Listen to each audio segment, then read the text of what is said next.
এখানটায় পুলিশ অফিসাররা আছে, তবু আটকালো না। তো দেখতে পাচ্ছ জায়গাটা কি সুন্দর লাগছে গাইস। মনে হয় লাইসেন্স চেক করবে।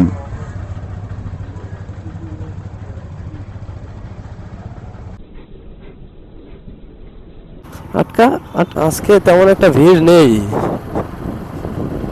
অন্য সময় যখন ভিডিও দেখি, অন্যের ভিডিও, তখন দেখি প্রচন্ড ভিড়, কিন্তু আজকে নিজে যখন আসি তখন ভিড় থাকে না। So hello guys, welcome back to my YouTube channel. তো আজকে সবাই জানো যে বিশ্বকর্মা পুজো আজকে, তো সেই কারণে আমি পুজো দিতে যাচ্ছি আমার বাইকের। সেটা হচ্ছে বোদাগঞ্জে, গাজলডোবার সামনে একটা জাগ্রত মন্দির আছে সেখানটায়। কারণ আমার বাইক কেনার প্রায় 1.5 বছর হয়ে যাচ্ছে। আমি বাইক কেনার আগেই আমি মনে মনে ভেবেছিলাম যে আমি বাইক কেনার পর ওই জায়গাটা ঘুরতে গেছিলাম, তো দেখি মানুষ বাইক পুজো দিচ্ছে, তো আমিও ভাবছিলাম আমি বাইক কেনার পরে আমি ওইখানটায় পুজো করব বাইকের।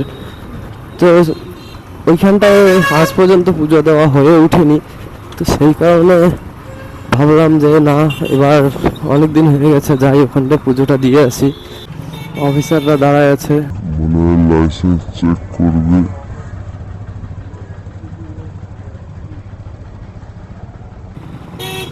আটকাচ্ছে না কেন? এখন আটকাবে না, এখন লাইসেন্স আছে না, সেই কারণে। সো তোমরা জানোই যে আগের বছর আমার একটা ছোট অ্যাক্সিডেন্ট হয়েছিল। এইখানটায় আটকাচ্ছে গাইস, আটকা আমাকে, আটকা আটকা আটকা আটকা না। সো আগের বছর অ্যাক্সিডেন্ট হয়েছিল, যে সেই কারণে বাইকটি পড়েছিল বাড়িতে, আর মন মেজাজ আমার খুব খারাপ ছিল, সেই কারণে আগের বছর আমার বাইকটি পুজো করাও হয়নি। তো এই বছর সব কিছু ভগবানের আশায় সব কিছু ঠিক আছে। তো ভাবলাম যাই, পুজোটা ওখান থেকেই দিয়ে আসি। তো আজকে যাচ্ছি আমি একা, এখান থেকে জলপাইগুড়ি পর্যন্ত যাব একা। তারপর ওখানটায় একটা কাকু আছে, তো ওই কাকুটাকে নিয়ে তারপর ওইখান থেকে ওইদিকে যাব। সো গাইস, ফাইনালি ঝুমুর ক্রস করে ফেলছি। এখন এই জায়গাটার নাম যে কি সঠিকটা জানি না। তো কালকে আমার গাড়িটার কিছু মডিফিকেশনের কাজ করছি, সেগুলোর সামনে গিয়ে তোমাদেরকে দাঁড়ায় নিয়ে দেখায় দিব ভালো করে। তো যাই, এখন তাড়াতাড়ি যাইতে লাগবে, আবার একাই বেরোয় পড়ছি। এখন 1টা বাজে গেছে, যাইতে যাইতেই হয়তো কটা যে বাজবে কোনো গ্যারান্টি নেই। 2টা 2:30টার মধ্যে আমাকে পৌঁছতে লাগবে, নাহলে আসার সময় রাত হয়ে যাবে। বাড়িতে আবার বাড়ির কাছে অনুষ্ঠান আছে এক বন্ধুর বাড়িতে, ওখানটায় না গেলে আবার খারাপ পাবে।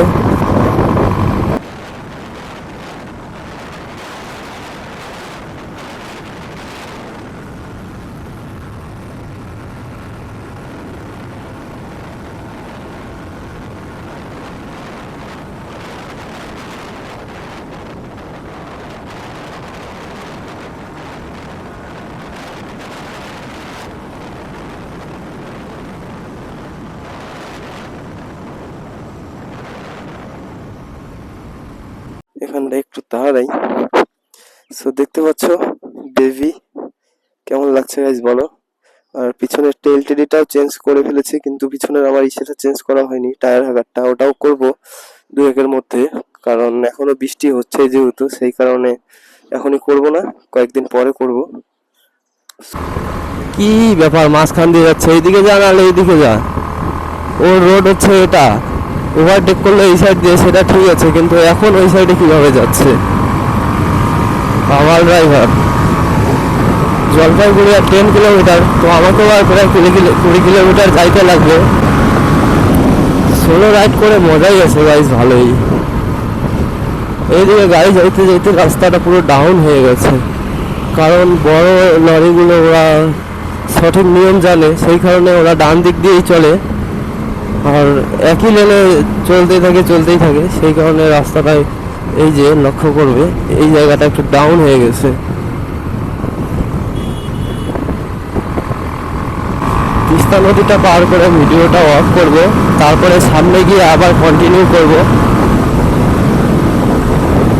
100-এর স্পিডে এত সুন্দর ভয়েস কোয়ালিটি দিবে আমি ভাবতে পারিনি, খুব ভালো দিচ্ছে, কারণ এর আগের দিন আমি চেক করেছিলাম অডিওটা, খুব সুন্দর আছে। কারণ আমি বলেছিলাম আগের ভিডিওতে যে আমার হেলমেটে একটু মডিফিকেশন করছি ছোট্ট একটা, তো সেই কারণে সেটা হচ্ছে যে নিচে হেলমেটের নিচে একটা কাপড়ের একটা কিছু থাকে, সেটা হচ্ছে ছোট ছিল যেটা কোম্পানি থেকে আসছে।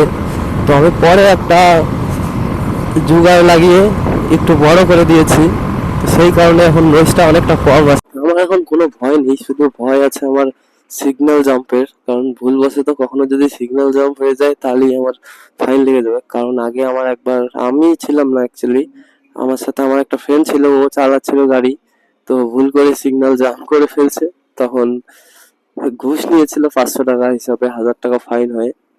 কিন্তু কি করা যাবে, আমরা গরিব মানুষ, তাই সরকারকে টাকাটা দিতে পারলাম না। টাকাটা কোনো একজন নিয়েছে, কি করা যাবে। এগুলো জিনিসই তো খারাপ গাইস। এটা হচ্ছে রেল গেট মহিদনগরের, আর এই রেল গেটটার জন্য এইখানটায় জ্যাম লেগে যায়। কারণ এটা আগে ন্যাশনাল হাইওয়ে ছিল, সেই কারণে উপরে আবার নতুন করে একটা ফ্লাইওভার বানানো হয়েছে এই জ্যামের জন্য। ফ্লাইওভারটা দেখতে পাচ্ছ তোমরা পিছনে। তো কাকু চলে আসলো, এখন দুজনে যাচ্ছি। এটা হচ্ছে গৌরীহাট বলে মনে পড়লো এখন, এখানটা অনেক বড় মেলা হয় একটা। রাস্তায় আমি অনেকদিন পর আসলাম, প্রায় 2 বছর হয়ে যাচ্ছে হয়তো, 2 বছর না হলেও, 2 বছর হয়নি, সরি, আসছিলাম একবার, তোমার 8-9 মাস হবে হয়তো। তো রিয়াকশন দেখছো রাস্তা, এইভাবে ঘুরে ঘুরে তাকাচ্ছে মেয়েটা। Ready to explore right up in the sky. I need you to listen, I need you to hear. গাজল ডোবা, আর বাপরে কি সাউন্ড। তো ডান দিক দিয়ে হচ্ছে গাজল ডোবা, আর সামনেই হচ্ছে আমাদের বোধাগঞ্জ মন্দির। এই জায়গাটা খুব সুন্দর লাগে আমার। তোমরা কে কে এই জায়গায় আসছো কমেন্টে জানিয়ে দিও। বাচ্চাদের কিভাবে ছেড়ে দিয়ে আছে হাতটা।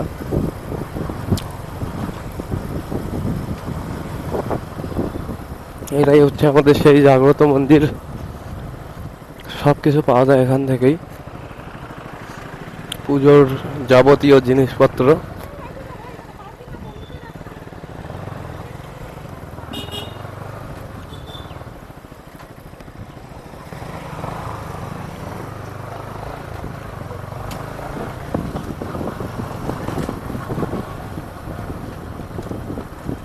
এই যে এই শিব মন্দির,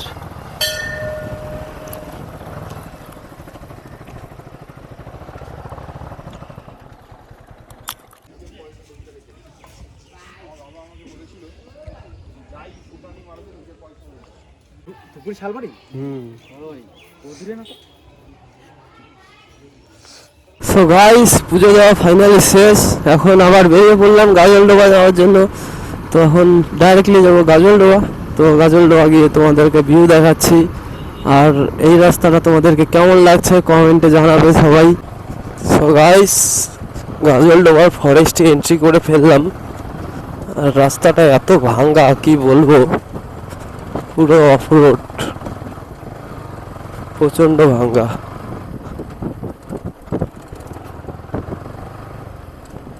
এর আবার কি হইলো এখানটায় দেখা যাচ্ছে। আর এটা হচ্ছে কোন রোড আশা করি তোমরা সবাই জানোই, নতুন করে বলার কিছু নেই। দেখতে পাচ্ছ ক্যানেলটা যাচ্ছে এই দিক দিয়ে, কেউ এটাকে নদী ভেবো না আবার, এটা হচ্ছে তিস্তা নদীর ক্যানেল।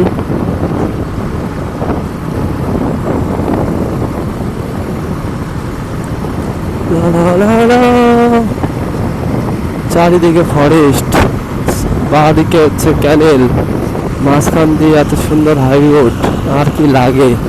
সবাই ফাইনালি চলে আসছি আমাদের গাজলডোবার নতুন ব্রিজে।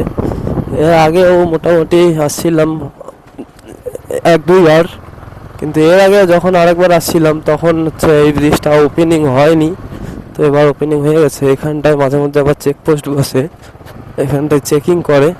তো তোমরা আসলে অবশ্যই হেলমেট এবং লাইসেন্স থাকলেই আসবে, তাছাড়া আসবে না এইভাবে। আসলে নাহলে ফাইন দিতে লাগবে তোমাকে, কিচ্ছু করার নেই। আর ব্রিজটা দেখো একবার, এটা হচ্ছে ইসের মতন, অনেকটা নৌকাঘাটের মতন। আজকে তেমন একটা ভিড় নেই। অন্য সময় যখন ভিডিও দেখি, অন্যের ভিডিও, তখন দেখি প্রচণ্ড ভিড়, কিন্তু আজকে নিজে যখন আসি তখন ভিড় থাকে না। এর আগেও আসছিলাম, তখনও ভিড় ছিল না। তো ভাবছি এখানটায় দাঁড়াবো, দাঁড়ায় ফটো শটো তুলবো কয়েকটা। ডিউক তো কাকুর হচ্ছে পিছনের যে এবিএস এর ওয়্যারটা থাকে, সেই ওয়্যারটা হচ্ছে ছাগলে কেটে দিয়েছে, সেই কারণে মিটার জিরো হয়ে আছে, মিটার উঠতেছে না। তো ওটা নাকি চেঞ্জ করাইতে 1200 টাকা লাগে, তো করাবে কয়েকদিন পরে। এখন একটু রিল শ্যুট করছি, সামনে কাকু দাঁড়ায় আছে।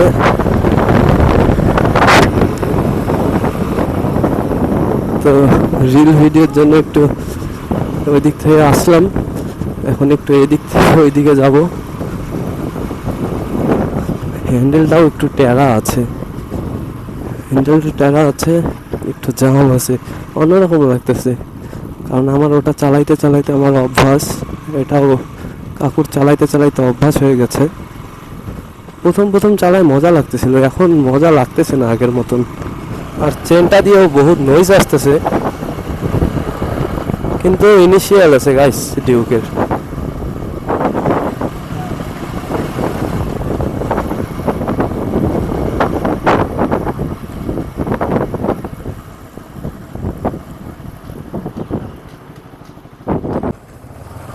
তো গাইস এইদিকে রাস্তাটা দেখো, কিছুটা এইরকম, অনেক সুন্দর।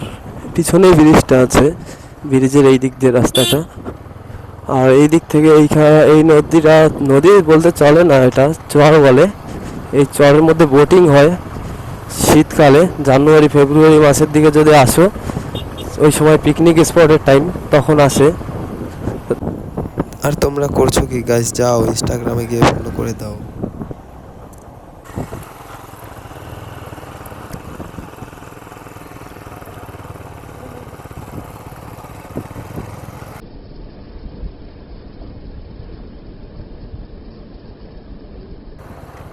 এখানটায় পুলিশ অফিসাররা আছে, তবু আটকালো না।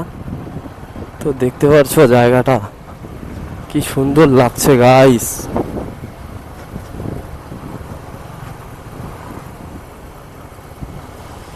তো যাবো নদীর ওই পার থেকে একটু ঘুরে আসবো, তারপরে এই দিক দিয়ে চলে যাব। আর বেশি টাইম নষ্ট করা যাবে না, কারণ সময় অনেক হয়ে গেছে, 4:17 বেজেই গেছে। এইখানটায় আগে যাব, চিংড়ি খাই। চিংড়ি চপ এখানটার বিখ্যাত, গাজলডোবা 0 কিলোমিটার।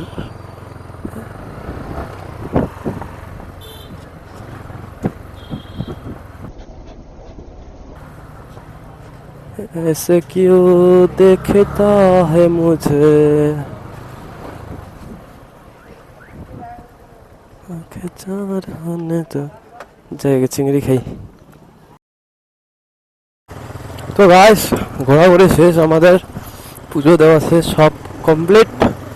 এখন বেরিয়ে পড়লাম বাড়ি যাওয়ার উদ্দেশ্যে। অনেক সময় গেল গাইস, কখন তো যাবো ওদের বাড়ি? 5টা তো বাজিয়ে গেছে, যাইতে যাইতে 7টা বাজিয়ে যাবে, 7টা পার হবে হয়তো। তাড়াতাড়ি যাইতে লাগবে একটু এবার। তো এখন আর কি দেখাবো, আসার সময় যেগুলো দেখাইলাম ওগুলো তো দেখছোই, যাওয়ার সময় ওই রাস্তা দিয়েই যাচ্ছি যেহেতু, আর দেখার মতো তেমন কিছু নেই। তো এখন ফটাফট যাই, আর আজকের ভ্লগটা এখানেই শেষ করছি। আশা করি পরের ভ্লগের জন্য চ্যানেলটাকে সাবস্ক্রাইব করে রাখবে, আর ফেসবুক থেকে দেখলে ফলো করে রাখবে। তো আজকের ব্লগ এখানেই শেষ করলাম।